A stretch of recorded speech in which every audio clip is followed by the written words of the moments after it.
Assalamualaikum warahmatullahi wabarakatuh. Alhamdulillahirabbil alamin wassalatu wassalamu ala asrofil anbiya'i wal mursalin wa ala alihi wa sahbihi ajma'in amma ba'du. Puji syukur marilah kita panjatkan kehadirat Allah Subhanahu wa taala yang telah melimpahkan rahmat dan hidayahnya sehingga kita masih diberikan kesehatan, keimanan dan ketakwaan. Sholawat serta salam tak lupa kita curahkan kepada junjungan kita Nabi Muhammad SAW serta para keluarganya dan para sahabatnya sekalian hingga akhir zaman. Pada kesempatan yang singkat ini, kami dari kelompok 2 kelas 11 MIPA 2 akan menyampaikan sebuah presentasi pada bab ekonomi Islam, tepatnya pada subbab jual beli menurut syariat Islam. Sebelumnya marilah kita perkenalkan terlebih dahulu anggota kelompok kami yang akan mempresentasikannya, yaitu yang pertama ada pengertian jual beli Islam yang akan disampaikan oleh Afrilia Vegaray, kemudian dalil-dalil tentang jual beli yang akan disampaikan oleh Nur Basmalah, kemudian yang ketiga yaitu ada macam-macam jual beli yang akan disampaikan oleh Zaki Kanjar, kemudian mengenai tujuan jual beli yang akan disampaikan oleh saya sendiri yaitu Maulana Refdullah. Kemudian yang kelima yaitu mengenai manfaat jual beli yang akan disampaikan oleh Rahsan Abdullah. Kemudian yang keenam yaitu hikmah jual beli yang akan disampaikan oleh Ajeng Dwi Lestari. Kemudian yang ketujuh yaitu poin-poin yang mencakup 5W+1H yang akan disampaikan oleh Anasya Putri Febio.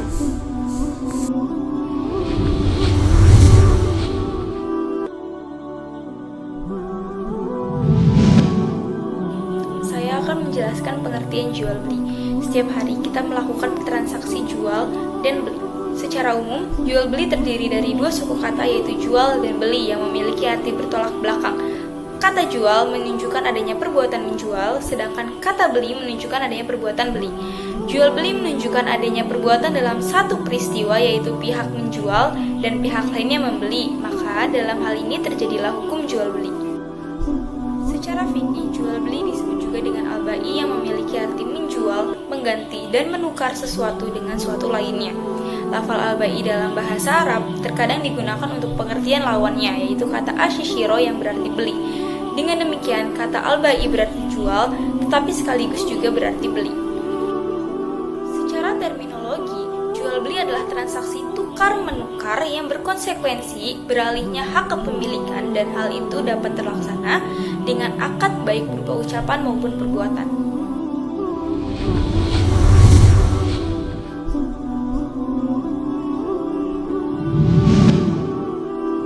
Ya, bismillahirrahmanirrahim. Selanjutnya saya akan menjelaskan dalil mengenai jual beli menurut syariat Islam.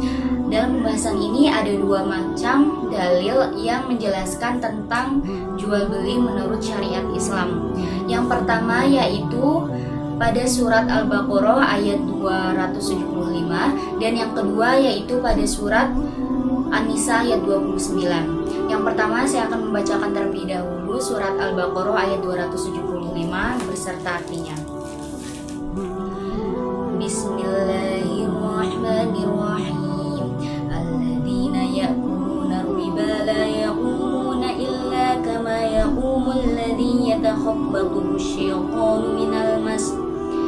Dzalika bi annahum qalu innamal bay'u mithlu riba wa ahallallahu al-bay'a wa harrama ar-riba. Faman ja'ahu maw'izatun min rabbih fantaha falahu ma salaf wa amruhu ila Allah wa man 'ada fa ulaika ashabun nar hum fiha khalidun. Yang artinya orang-orang yang makan mengambil riba tidak dapat berdiri melainkan seperti berdirinya orang yang kemasukan syaitan lantaran tekanan penyakit gila. Keadaan mereka yang demikian itu adalah disebabkan mereka berpendapat sesungguhnya jual beli itu sama dengan riba, padahal Allah telah menghalalkan jual beli dan mengharamkan riba. Orang-orang yang telah sampai kepadanya larangan dari Tuhannya lalu terus berhenti dari mengambil riba, maka baginya apa yang telah diambilnya dahulu sebelum datang larangan dan urusannya terserah kepada Allah. Orang yang mengulangi mengambil riba, maka orang itu adalah penghuni-penghuni neraka, mereka kekal di dalamnya. Pada surat Al-Baqarah ayat 275 ini menjelaskan tentang larangan riba, di mana Allah sudah menghalalkan jual beli namun mengharamkan riba, dan orang-orang yang terus melakukan riba padahal sudah dilarang oleh Allah, maka mereka termasuk orang-orang yang menjadi penghuni neraka. Nauzubillahi min dzalik. Yang kedua, saya akan membacakan surah An-Nisa ayat 29 beserta dengan artinya. Bismillahirrahmanirrahim. Ya ayyuhalladzina amanu. Bismillahirrahmanirrahim. Ya ayyuhalladzina amanu la ta'kulu amwalakum bainakum bil batil illa an takuna tijaratan an taradin minkum wa la taqtulu anfusakum innallaha kana bikum rahima. Yang artinya, hai orang-orang yang beriman, janganlah kamu saling memakan harta sesamamu dengan jalan yang batil, kecuali dengan jalan perniagaan yang berlaku dengan suka sama suka di antara kamu. Dan janganlah kamu membunuh dirimu, sesungguhnya Allah adalah Maha Penyayang kepadamu. Pada surat An-Nisa ayat 29 ini menjelaskan bahwa syarat dari perniagaan atau jual beli yaitu suka sama suka, atau adanya kesepakatan antara penjual dan pembeli di mana tidak ada yang dirugikan. Sekian dari penjelasan mengenai dalil tentang jual beli menurut syariat Islam. Selanjutnya saya akan kembalikan kepada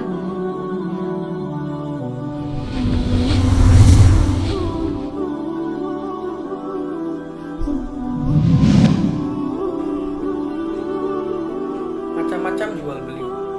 Jual beli dapat dilihat dari beberapa sudut pandang, antara lain ditinjau dari segi sah atau tidak sah dan terlarang atau tidak terlarang. Yang pertama, jual beli yang sah dan tidak terlarang, yaitu jual beli yang terpenuhi rukun-rukun dan syarat-syaratnya. Yang kedua, jual beli yang terlarang dan tidak sah atau batil, yaitu jual beli yang salah satu atau seluruh rukunnya tidak terpenuhi, atau jual beli itu pada dasarnya tidak disyariatkan atau tidak sesuai dengan ajaran Islam. Contohnya yang pertama yaitu jual beli barang najis seperti bangkai dan daging babi. Yang kedua, jual beli air mani hewan ternak seperti kambing. Kalau menjual air mani hewan jantan milik penjual kepada pemilik hewan betina itu dilarang, tetapi meminjamkan hewan jantannya untuk dikawinkan dengan hewan betina milik orang lain dibolehkan, bahkan dianjurkan. Rasulullah SAW bersabda yang artinya, barang siapa yang mengawinkan hewan jantan dengan betina lalu mendapatkan anak, baginya ganjaran sebanyak 70 hewan. Hadis riwayat Ibnu Hibban. Yang ketiga, jual beli anak hewan yang masih dalam perut induknya atau belum lahir. Hadis dari Ibnu Umar radhiyallahu anhu menyebutkan yang artinya, sungguh Rasulullah SAW telah melarang menjual anak hewan yang masih berada dalam perut induknya. Hadis riwayat Bukhari. Jual beli yang mengandung unsur kecurangan dan penipuan, misalnya mengurangi timbangan atau takaran dan memalsukan kualitas barang yang dijual. Yang ketiga, jual beli yang sah tetapi dilarang atau fasid. Ada beberapa bentuk jual beli yang hukumnya sah, tidak membatalkan akad jual beli, tetapi dilarang oleh Islam karena sebab-sebab lain. Misalnya, yang pertama, merugikan si penjual, si pembeli, dan orang lain. Yang kedua, mempersulit peredaran barang. Dan yang ketiga, merugikan kepentingan umum.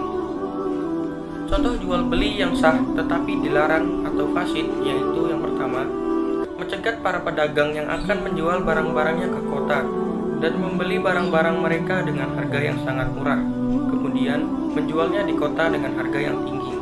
Jual beli seperti ini dilarang karena akan merugikan para pedagang dari desa dan juga menyebabkan naiknya harga di pasar. Rasulullah SAW bersabda yang artinya, janganlah kamu mencegat orang-orang yang berkendaraan atau membawa dagangannya. sebelum mereka tiba di pasar dan mengetahui harga pasar. Hadis riwayat Bukhari dan Muslim. Yang kedua, jual beli dengan maksud untuk ditimbun, terutama terhadap barang yang dibutuhkan. Rasulullah SAW bersabda yang artinya, tidak akan menimbun barang kecuali orang yang salah atau durhaka. Hadis riwayat Muslim. Yang ketiga, penjual barang yang akan digunakan oleh pembelinya untuk berbuat maksiat. Allah Subhanahu wa Ta'ala berfirman yang artinya, dan tolong menolonglah kamu dalam mengerjakan kebajikan dan takwa, dan jangan tolong menolong dalam berbuat dosa dan bermusuhan. Quran Surat Al-Ma'idah ayat 2. Yang keempat, menawar sesuatu barang dengan maksud hanya untuk mempengaruhi orang lain agar mau membeli barang yang ditawarnya, sedangkan orang yang menawar barang tersebut adalah teman si penjual. Jual beli seperti ini disebut najshi. Yang kelima yaitu monopoli.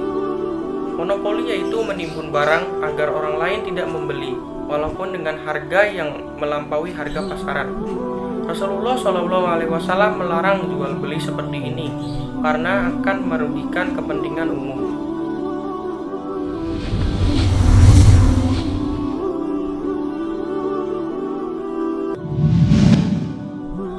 Tujuan jual beli menurut Islam yang pertama adalah untuk memenuhi kebutuhan manusia, karena sesungguhnya manusia membutuhkan apa yang dimiliki oleh kelompok lain ataupun kawannya.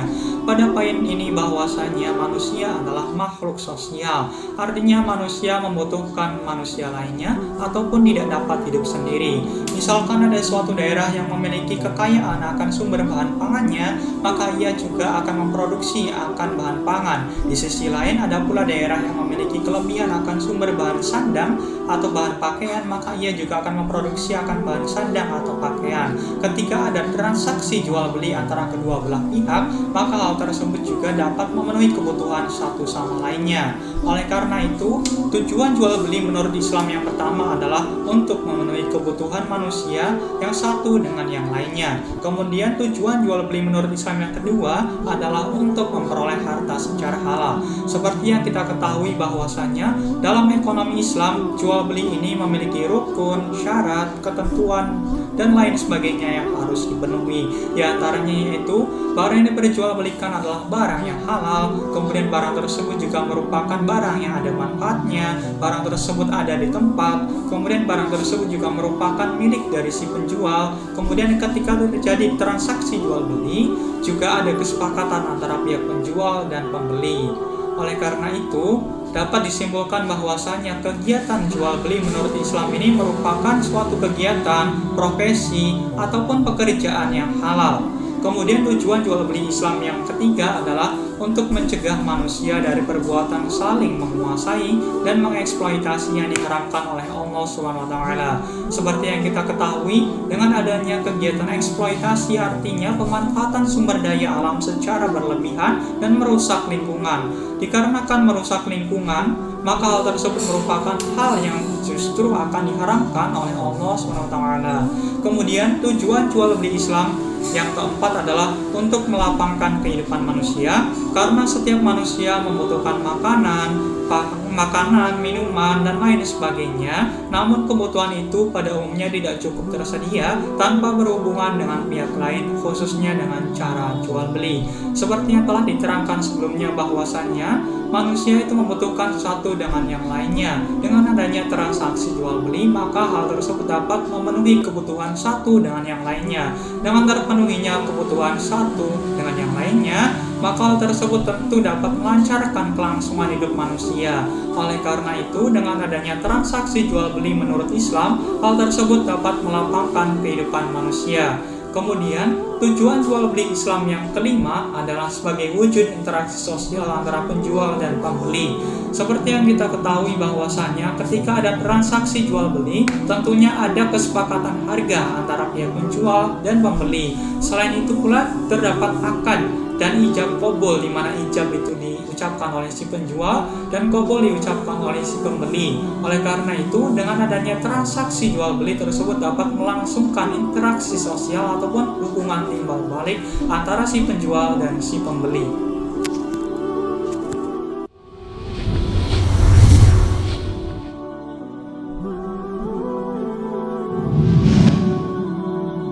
Saya akan menjelaskan manfaat jual beli menurut syariat Islam. Yang pertama, jual beli menurut syariat Islam dapat menata struktur kehidupan ekonomi masyarakat yang menghargai hak milik orang lain. Sebab dalam jual beli Islam dilarang untuk merugikan pihak pembeli, pihak penjual, dan orang lain, mempersulit peredaran barang, dan merugikan kepentingan umum. Hal demikian merupakan bentuk menghargai hak milik orang lain yang memang seharusnya dipenuhi. Manfaat yang kedua yaitu penjual dan pembeli memenuhi kebutuhannya atas dasar kerelaan atau suka sama suka, sehingga menubuhkan ketentraman dan kebahagiaan antara pihak penjual dan pihak pembeli. Hal ini ditunjukkan oleh salah satu rukun dan syarat jual beli menurut syariat Islam, yaitu adanya sigat atau ucapan ijab dan qabul. Karena unsur utama dalam jual beli adalah kerelaan antara penjual dan pembeli. Karena kerelaan itu berada di dalam hati, maka harus diwujudkan melalui ucapan ijab dari pihak penjual dan ucapan qabul dari pihak pembeli. Manfaat yang ketiga yaitu masing-masing pihak merasa puas, yang dimana penjual melepas barang dagangannya dengan ikhlas dan menerima uang, sedangkan pembeli memberikan uang dan menerima barang dagangan dengan puas pula. Dengan demikian, jual beli juga mampu mendorong untuk saling bantu antara keduanya dalam memenuhi kebutuhan sehari-hari, dan kedua pihak merasa puas karena jual beli yang dilakukan sesuai syariat Islam menguntungkan kedua belah pihak, tidak menguntungkan salah satu pihak saja. Manfaat yang keempat, dapat menjauhkan diri dari memakan atau memiliki barang yang haram ataupun batil, yaitu barang yang terlarang atau tidak sesuai syariat Islam. Karena jual beli menurut Islam melarang jual beli barang najis seperti bangkai dan daging babi, jual beli air mani hewan ternak seperti kambing, jual beli anak hewan yang masih berada dalam perut induknya atau belum lahir, dan jual beli yang mengandung unsur kecurangan ataupun penipuan, misalnya mengurangi timbangan atau takaran dan memalsukan kualitas barang yang dijual, sehingga jual beli menurut syariat Islam jauh dari barang yang haram dan batil.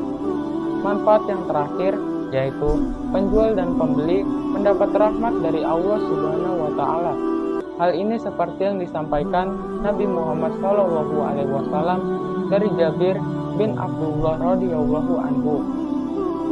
Allah merahmati orang yang mempermudah penjualan dan pembelian, pelunasan hutang dan penagihan, yang dimana jual beli menurut syariat Islam mempermudah penjualan dan pembelian antara kedua pihak, sehingga bagi siapa yang melakukan jual beli menurut syariat Islam, maka Allah akan memberikan rahmat kepadanya.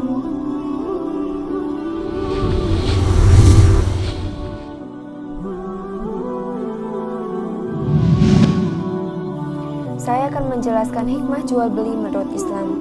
Berikut adalah hikmah jual beli menurut Islam. Yang pertama, mencari dan mendapatkan karunia Allah. Dalam kehidupan manusia harus mencari karunia Allah di muka bumi.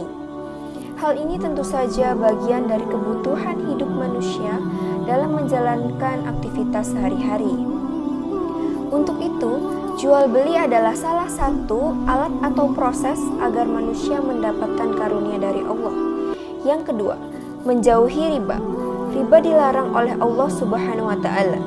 Dengan melakukan jual beli dapat menjauhkan diri dari riba. Dengan jual beli tentunya akan ada akad dan kesepakatan. Sebagaimana disampaikan dalam hadis, Rasulullah SAW melaknat orang yang makan riba, yang memberi makannya, penulisnya, dan dua saksinya. Dan beliau bersabda, mereka itu sama. Hadis riwayat Muslim. Maka riba harus dijauhi dan jual beli tidak salah untuk dilakukan kecuali dengan syarat dan ketentuan sesuai dengan syariah Islam. Yang ketiga, menegakkan keadilan dan keseimbangan dalam ekonomi. Jual beli harus dilaksanakan dengan suka sama suka. Jika ada proses jual beli yang membuat salah satu terzolimi atau merasa tidak adil, maka perniagaan itu tidak tercapai jual beli yang sah. Atau apabila terjadi, maka yang rugi akan kembali kepada pihak tersebut. Yang keempat, menjaga kehalalan rezeki. Dengan melakukan jual beli, maka kita bisa menjaga kehalalan rezeki. Tentu saja bagi yang melakukan penipuan atau pelanggaran jual beli akan membuat rugi diri sendiri. Hal ini sebagaimana disampaikan dalam sebuah hadis. Seorang muslim adalah saudara bagi muslim yang lain. Tidak halal bagi seorang muslim menjual barang dagangan yang memiliki cacat kepada saudaranya sesama muslim, melainkan ia harus menjelaskan cacat itu kepadanya. Hadis riwayat Ibnu Majah. Yang kelima, produktivitas dan perputaran ekonomi. Dengan adanya jual beli, hikmah yang didapat adalah akan terjadinya produktivitas dan perputaran roda ekonomi. Ekonomi akan berjalan secara dinamis dan tidak dikuasai oleh satu orang saja yang mengkonsumsi barang atau jasa. Untuk itu, proses jual beli yang dilakukan dengan adil dan seimbang akan membuat keberkahan rezeki bagi masyarakat. Yang keenam, silaturahmi dan berbanyak jejaring. Proses jual beli dapat bersilaturahmi dan memperbanyak jejaring kita di masyarakat. Berbagai kebutuhan akan kita beli di orang yang berbeda. Untuk itu, setiap transaksi jual beli kita akan mendapatkan orang-orang yang berbeda di setiap harinya. Untuk itu, jejaring pun akan semakin banyak. Dengan silaturahmi dan jejaring, tentunya hal tersebut dapat menambah keberkahan harta dan rezeki kita.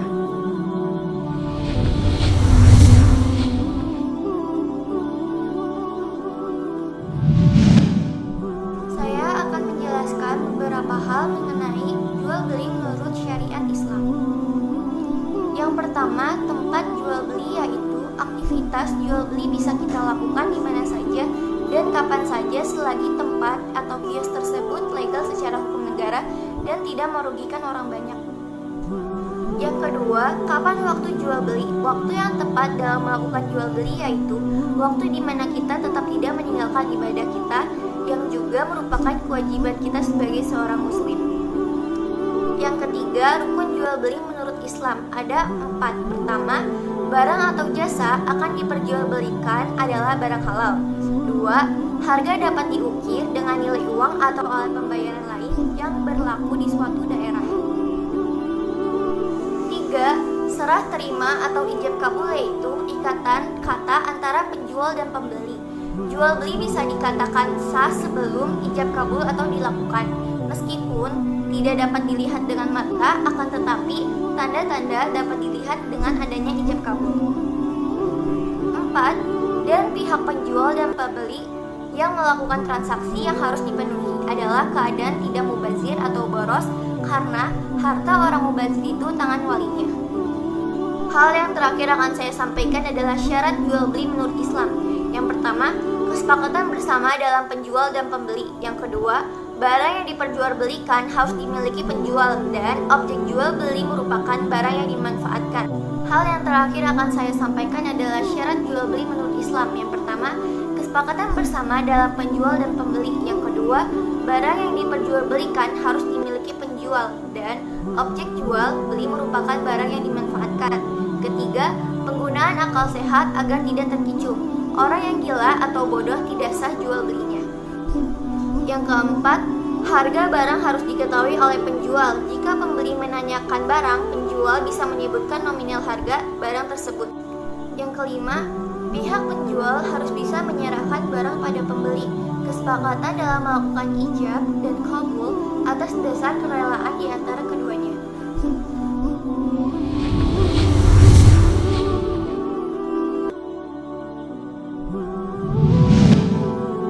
Demikianlah presentasi dari kelompok kami. Kurang lebihnya mohon maaf apabila terdapat salah-salah kata. Semoga uraian-uraian yang telah dijelaskan tadi dapat bermanfaat bagi kita semua dan dapat menambah wawasan kita mengenai jual beli menurut syariat Islam. Subhanallahumma wa bihamdika asyhadu an la ilaha illa anta astaghfiruka wa atubu ilaik. Wabillahi taufiq wal hidayah. Wassalamualaikum warahmatullahi wabarakatuh.